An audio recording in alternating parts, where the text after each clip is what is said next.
Explosion हुआ था तब तो टेम्परेचर ज्यादा था, लेकिन बम फटने के बाद ऐसे एक्सपेंड हो गया यूनिवर्स, तो अब थोड़े टाइम बाद टेम्परेचर डाउन हो गया, टेम्परेचर डाउन हो गया।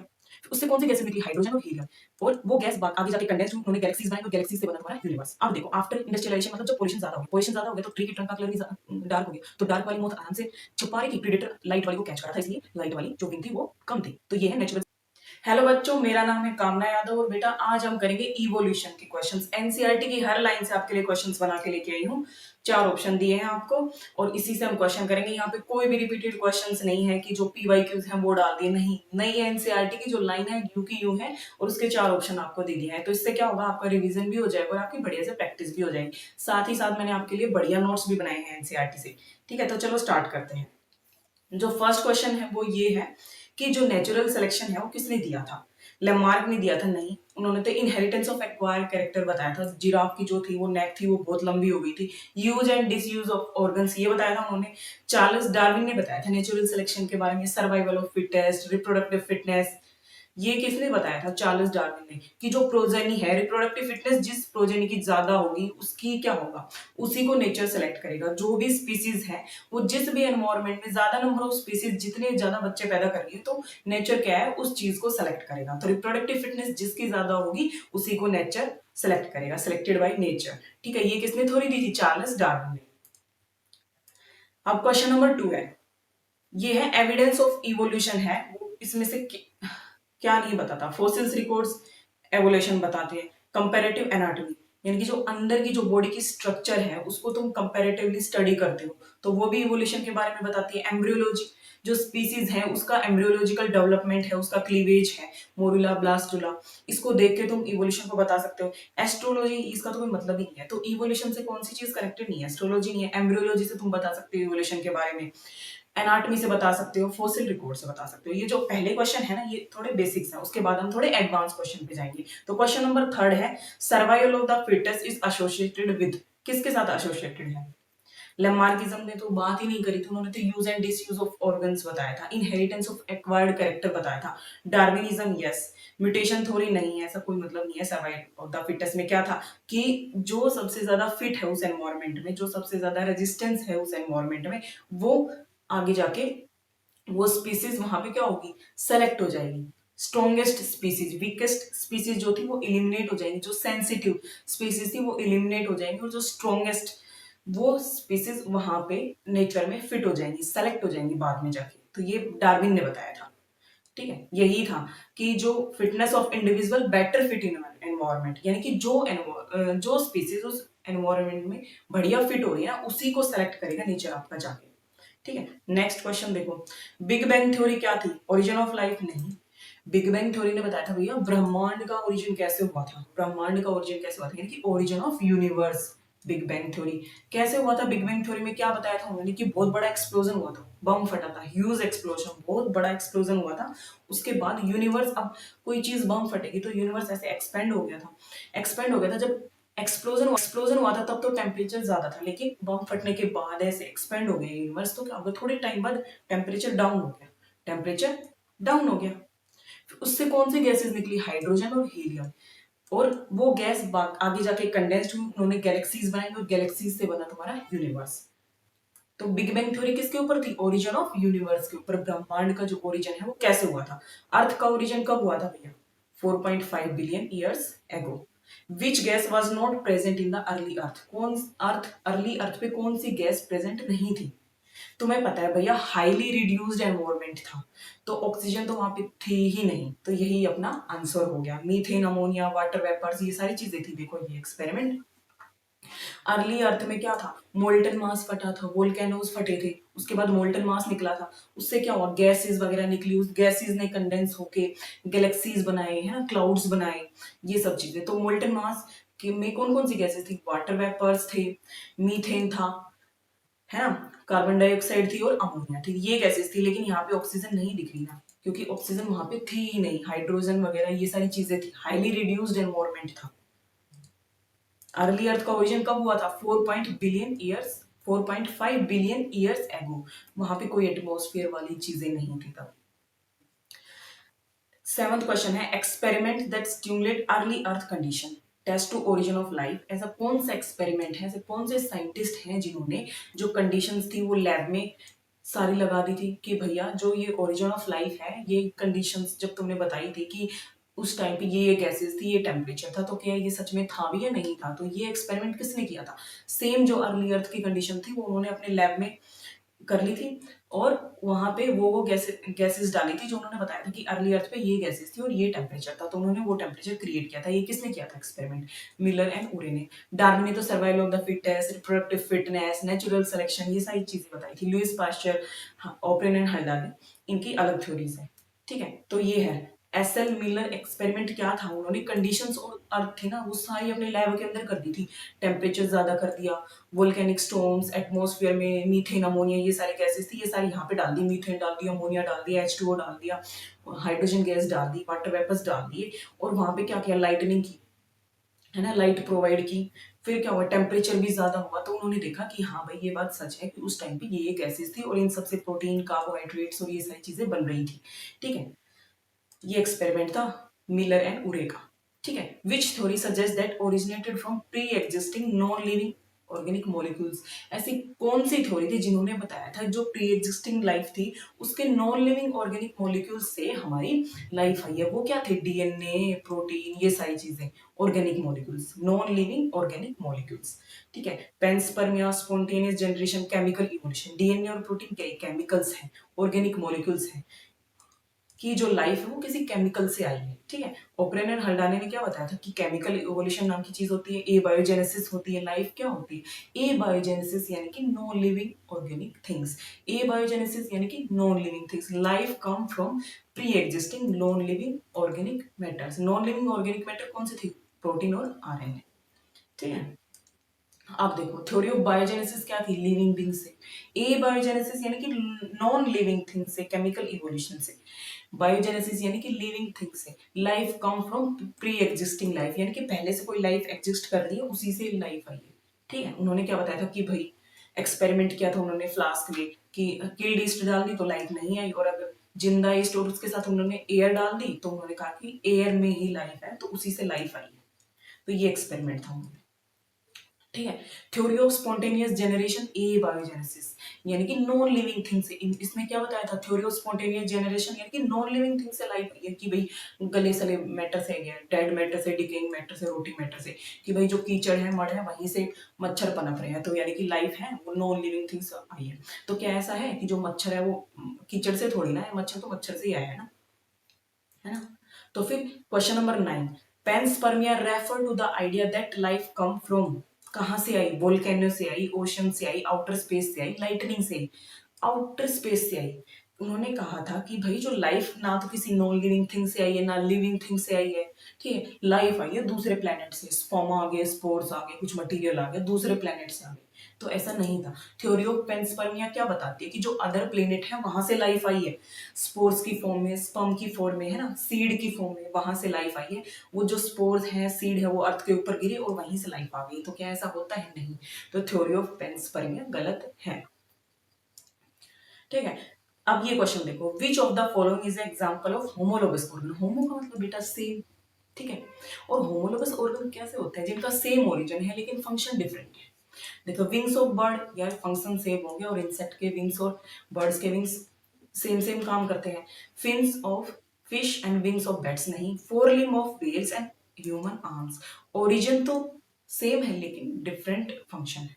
देखो जी, ये है मैन, ये चीता, ये व्हेल, इनकी क्या है? ये सारी एनाटमी है, अंदर की स्ट्रक्चर्स हैं। तो अंदर के स्ट्रक्चर तो सेम है लेकिन फंक्शन डिफरेंट है। या ह्यूमन अपने हैंड्स को अलग तरीके से यूज कर रहा है, चीता अलग तरीके से यूज कर रहा है, व्हेल अलग तरीके से यूज कर रही है, बैट अलग तरीके से यूज कर रहा है। सब अपने अलग अलग तरीके से यूज कर रहा है, लेकिन रेडियस, अल्ना, मेटाकार्पल, कार्पल, ये सब में सेम है। यानी कि जो अंदर की जो चीजें हैं, बोन्स वगैरह अरेंजमेंट है, वो सेम है एनाटॉमिकल स्ट्रक्चर, लेकिन फंक्शन डिफरेंट है। रेडियस, अल्ना, मेटाकार्पल, कार्पल, ये सब में होते हैं। ठीक है, तो सिमिलर ओरिजिन हो गए लेकिन फंक्शन डिफरेंट हो गए। कोई खाने के लिए यूज कर रहा है, कोई किसी चीज के लिए यूज कर रहा है। ठीक है, थ्रोन्स ऑफ बोगनविला, ये सारे होमोलोगस ऑर्गन्स के एग्जांपल है, यहाँ से भी क्वेश्चन आते हैं। ठीक है, ये यहाँ पे कंपैरिजन है होमोलोगस और एनालोगस का। Which scientist disprove the theory of spontaneous generation? कौन से साइंटिस्ट ने थ्योरी ऑफ स्पॉन्टेनियस जनरेशन को डिस्प्रूव किया था चार्ल्स डार्विन ने नहीं, ग्रेगर मेंडल ने नहीं, लुइस पास्चर ने, एल्फ्रेड वेलेस ने। लुइस पास्चर ने किया था थ्योरी ऑफ स्पॉन्टेनियस जनरेशन को डिस्प्रूव। ठीक है, अब देखो adaptive radiation observed by Darwin in, कौन सी स्पीसीज के अंदर उन्होंने अडेप्टिव रेडिएशंस ऑब्जर्व की थी। देखो जी, ऐसे आज हम उनको डार्विन फिंचेस के नाम से जानते हैं कि डार्विन फिंचेस की जो थी स्पीसीज थी वो एक गैलापागोस आइलैंड पे रहती थी, फिर उन्होंने अलग अलग हैबिटेट अपने चूज कर लिए थे और वहां पे जाके अपनी जो चोंच है उसका साइज उसी तरीके से बना लिया था। लार्ज सीड को अगर खा रही है तो बड़ी चोंच होगी, छोटे सीड को खा रही है तो छोटी, है ना, और किसी चीज को खा रही है तो मतलब अगर किसी नुकीली चीज को खा रही है तो अपनी बीक की शेप ऐसी कुछ कर ली थी। तो जो एनवायरनमेंट है जहाँ पे उनका फूड अवेलेबल है उसी के हिसाब से उन्होंने अपने बीक्स के अंदर चेंजेस कर लिए थे। तो ये किसने बताया था, डार्विन ने बताया था, और आज हम उनको डार्विन फिंचेस के नाम से जानते हैं।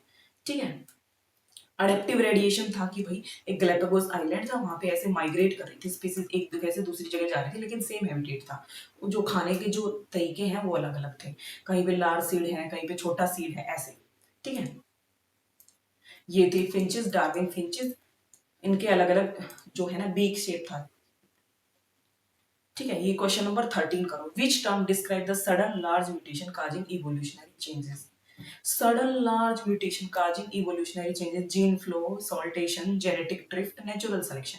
सॉल्टेशन, सॉल्टेशन में क्या होता है, एक टाइम पे लार्ज म्यूटेशन होता है और उसी से नई स्पीसीज बन जाती है। स्पीसिएशन, स्पीशिएशन यानी कि नई स्पीसीज, एक बार में लार्ज म्यूटेशन हो गया, सडन चेंज हो गया, उसी से नई स्पीसीज बन गई, उसको हम बोलते हैं वो साल्टेशन। ठीक है, industrial melanism is in A moth is an example of, जो मोथ वाली स्पीसीज थी, काली मोथ, व्हाइट मोथ, है ना, dark wing moth, white wing moth, इनके अंदर किसका एग्जांपल है ये, नेचुरल सिलेक्शन का तो है ही।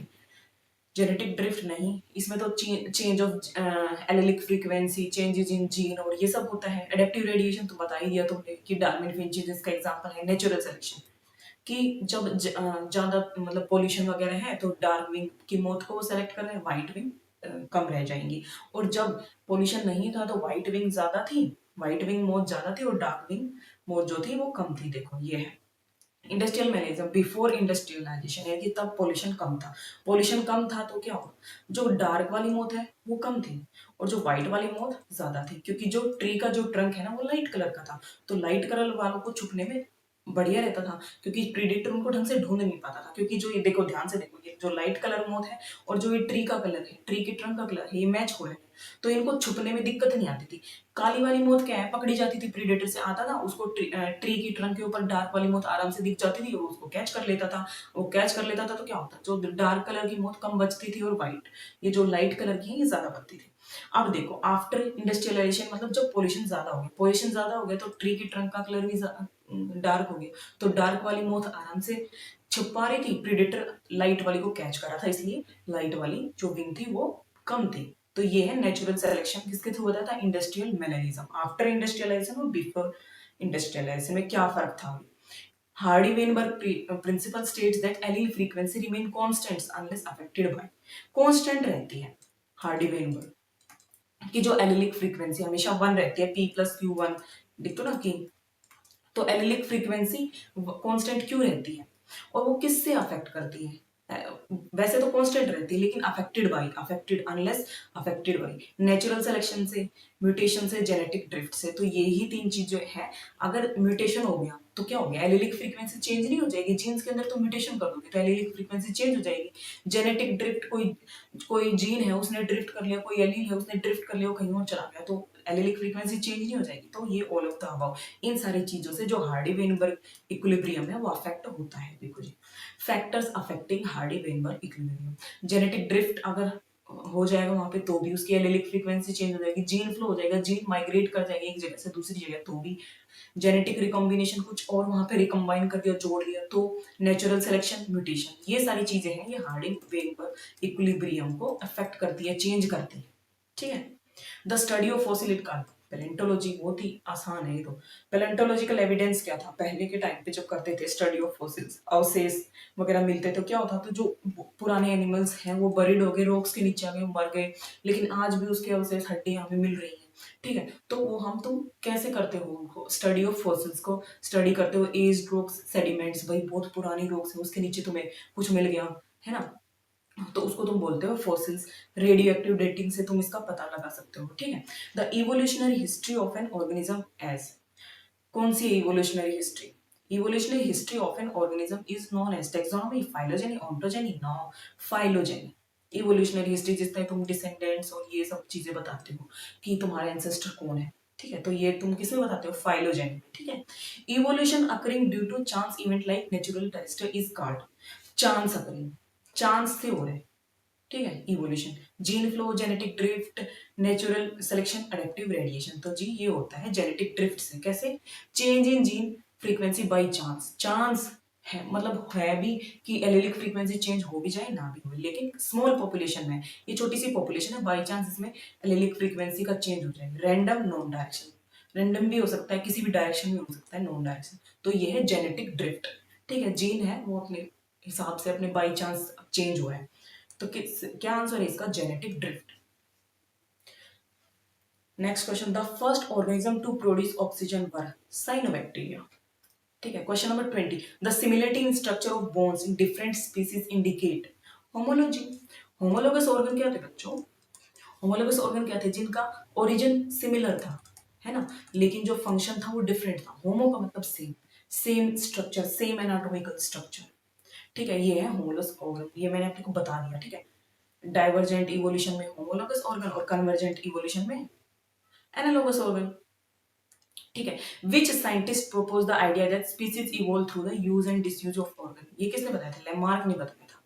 ये देखो, इसने क्या कहा था कि एक तो जिराफ की नेक का इन्होंने एग्जांपल दिया था कि पहले है ना छोटी नेक के जिराफ थे, लेकिन उन्होंने बड़े ट्री को खाना स्टार्ट किया तो उनकी ऐसे गर्दन लंबी होती गई। ऐसा थोड़ी ना होता यार, आज हम अपने हाथों का ज्यादा यूज करने लग जाएंगे, लेकिन आने वाली स्पीसीज में क्या हमारे हाथ लंबे होंगे, ऐसा नहीं होता है।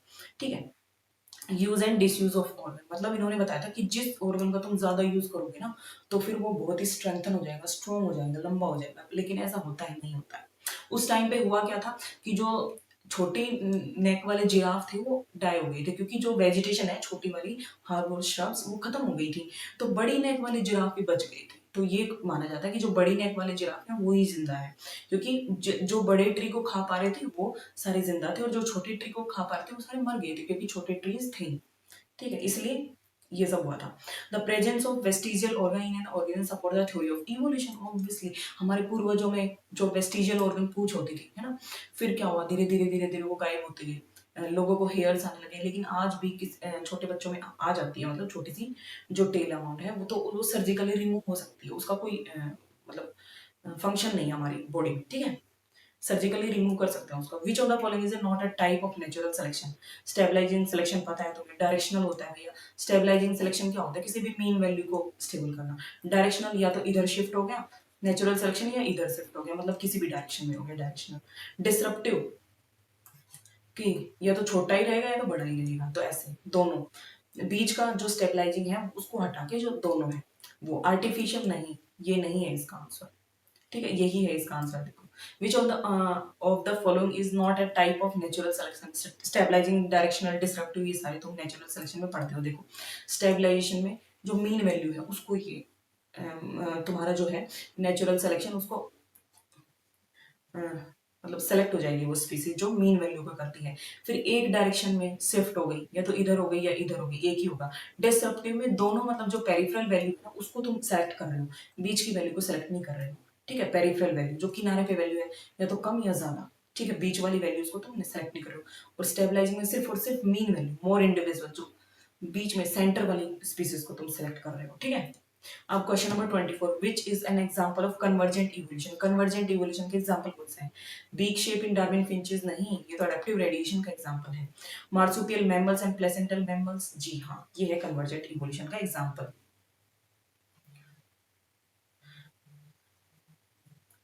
जीन फ्लो क्या बताता है, transfer of gene between population, sudden changes in gene frequency, transfer of gene between population. देखो जी, जीन फ्लो यानी कि gene migration, flow migration, migrate करना जीन्स का, multiple gene migration, change in gene frequency, new and old, भाई कोई भी population है स्मॉल, वहां इधर से जीन इधर आ गया, ठीक है, तो उसका क्या होगा, जीन माइग्रेट कर गया। चेंज इन जीन फ्रीक्वेंसी, अब यहाँ से जीन जाएगा तो यहाँ की एलिलिक फ्रीक्वेंसी में चेंज तो आएगा ना, ठीक है। ये है question number 26, which of the following support the idea that all organism share A common ancestors. ये किसने बताया था? फोसिल्स ने भी बताया था कि तुम कॉमन एंसेस्टर्स से तुम्हारे जो स्ट्रक्चर है मिलते हैं, है ना। डीएनए सिमिलरिटी, हाँ डीएनए से तुम पता लगा सकते हो कि तुम्हारे जो पूर्वज है उनका डीएनए और तुम्हारे डीएनए में कैसे इवोल्यूशन हुआ है। एम्ब्रियोलॉजी, एम्ब्रियो के स्ट्रक्चर को देख के तुम बता सकते हो कि तुम्हारे पूर्वज कौन है। ऑल ऑफ द अबव, ये सारे बताते हैं इवोल्यूशन कैसे हुआ है। Coelacanth fish is an important evolution because of represent a link between fish and amphibian है ये कोलियोकेंथस फिश। जैसे कि ये कोलियोकेंथस फिश है 350 मिलियन ईयर्स बाद आई थी और एम्फीबियंस है, तो ये किसके बीच में है ये लिंक? फिशिज, जोलेस फिशिज और एम्फीबियंस के बीच में। फिशिज और एम्फीबियंस के बीच में ना कोलियोकेंथस, तो ये लिंक है किसके बीच में? फिश और एम्फीबियंस के बीच में, ठीक है। The founder effect is a type of natural selection, genetic drift, gene flow, genetic drift, mutation, genetic drift. Founder effect क्या बताता है? कि change in allelic frequency, change in allelic frequency बताता है founder effect. Which early human species is believe to be first use stone tools. सबसे पहले stone age a tools किसने use किए थे? स्टोन को मार के, मतलब स्टोन को एनिमल्स के मार के खाना, तो होमो हैबिलिस ने, होमो हैबिलिस ने। और ऑस्ट्रेलोपिथिकस ने भी जो स्टोन्स हैं उनको यूज किए थे, लेकिन उन्होंने भी प्रोटेक्शन के लिए यूज किया होंगे, ठीक है, क्योंकि वो तो फ्रूट्स खाते हैं ना, तो उनको क्या जरूरत है किसको मार के खाने की, तो हो सकता है उन्होंने अपने प्रोटेक्शन के लिए यूज किया, लेकिन ऐसा बोला जाता है कि होमो हैबिलिस ने स्टोन का एज ए टूल यूज किया था और वो एनिमल्स को ऐसे मार के खाते थे, ठीक है। The earliest fossil of modern Homo sapien have been found in Africa, ठीक है। Origin of evolution of man देखो दी, प्राइमेट्स थे, ड्रायोपिथिकस एप लाइक्स थे, रामापिथिकस मैन लाइक थे, 4 फीट लंबे थे, ठीक है, ये सब तुम याद कर लेना, ठीक है। ऑस्ट्रेलोपिथिकस आए, फिर होमो हैबिलिस आए, फिर होमो इरेक्टस, फिर होमो सैपियन, फिर मॉडर्न होमो सैपियन, ठीक है। Comparison of skull of adult modern human baby chimpanzee and adult, comparison करो कि मॉडर्न ह्यूमंस और baby chimpanzee and adult adult chimpanzee में क्या क्या सीन। The skull of adult chimpanzee is more similar to a human than a baby chimpanzee, ये नहीं है। The skull of baby chimpanzee in more likely to an adult human then adult chimpanzee, ये है कि जो स्कल है ना baby chimpanzee की ज्यादा अडल्ट मैन से मिलती है, ना कि अडल्ट चिंपांजी से। तो बेबी चिंपांजी की जो ज्यादातर है वो स्कल किससे मिलती है? अडल्ट मैन से, ना कि अडल्ट चिंपांजी से। तो चिंपांजी से नहीं मिल रही, अडल्ट मैन से उसकी स्कल मिल रही है। तो ये क्वेश्चन आता है बच्चों। क्वेश्चन नंबर 32, विच टू की concept that basis of Darwin theory of evolution. Natural selection तो पता ही है बच्चों, ब्रांचिंग डिसेंट्स, ये कि एंसेस्टर्स के बारे में ये सारी चीजें, ठीक है। तो ब्रांचिंग डिसेंट्स और नेचुरल सिलेक्शन किसने बताया था? डार्विन ने बताया था। Which has been the result of excessive use of herbicides, pesticides, antibiotics. देखो जी, अगर एंटीबायोटिक्स का ज्यादा यूज होगा तो एंटीबायोटिक्स, एंटीबायोटिक्स यानी कि जो बैक्टीरिया को मार दे, ठीक है। तो हम ज्यादा एंटीबायोटिक्स अपनी क्रॉप्स पे, जो अपने गेहूं वगैरह उस पर यूज करेंगे तो क्या होगा? वहां के बैक्टीरिया भी रेजिस्टेंट हो जाएंगे, उनके अंदर इम्यूनिटी आ जाएगी उस एंटीबायोटिक से, फिर वो मरेंगे नहीं, है ना। डॉक्टर्स तुम्हें क्यों देते हैं एंटीबायोटिक्स? बैक्टीरिया का इन्फेक्शन हो जाता है तभी देता है ना। तो evolution of resistant variety in short times के लिए हो सकता है कि जो एंटीबायोटिक्स हैं वो बैक्टीरिया के अंदर रेजिस्टेंट आ गए, ठीक है। तो फिर हम वो एंटीबायोटिक्स अपनी जो क्रॉप है उसके ऊपर यूज करेंगे तो उनका कोई इफेक्ट नहीं होगा। तो देखो ना, बैक्टीरिया भी इवोल्व होंगे टाइम के साथ साथ। What type of evolution is observed due to the excessive use of antibiotics and pesticides? Evolution by anthropogenic action, ठीक है, ह्यूमंस की एक्टिविटीज। तो ये थे बेटा आज के हमारे क्वेश्चंस, और आप अच्छे से रिवाइज करना इवोल्यूशन को, उसके बाद आप प्रैक्टिस करना। पीवाईक्यूज भी लेके आऊंगी मैं इस चैप्टर के, और बढ़िया से रिवाइज करना, बार बार प्रैक्टिस करना, तो आपका स्कोर भी बूस्ट होगा, ठीक है। तो चलो बाय।